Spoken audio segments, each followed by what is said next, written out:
റെഡിയാർ ladies വിങ്ങിൻ്റെ YouTube ചാനലിൻ്റെ തുടക്കം കുറിച്ച മുല്ലക്കലമ്പലത്തിൽ കോടിയർച്ചന നടക്കുന്ന സമയത്ത് 12 വർഷത്തിലൊരിക്കൽ മാത്രം നടത്തപ്പെടുന്ന കോടിയർച്ചന ആയിരങ്ങളിരുന്ന് ഒരേ സമയം ജപിച്ചുകൊണ്ട് അവിടുത്തെ അറ്റ്മോസ്ഫിയർ മൊത്തം വളരെ ഭക്തിസാന്ദ്രവും അനുഗ്രഹീയമായിട്ടുള്ള ഒരു അറ്റ്മോസ്ഫിയർ ആകുന്നു.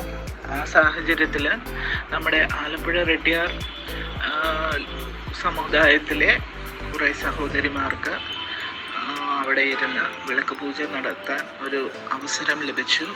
അതിൻ്റെ അനുഗ്രഹവും സന്തോഷവും എല്ലാവർക്കും ഉണ്ട്. ഒത്തിരി അനുഗ്രഹങ്ങൾ കിട്ടുന്ന ഒരു നിമിഷമായിരുന്നു. ഒത്തിരി സന്തോഷം, ഒത്തിരി പോസിറ്റീവ് എനർജി എല്ലാം കിട്ടി.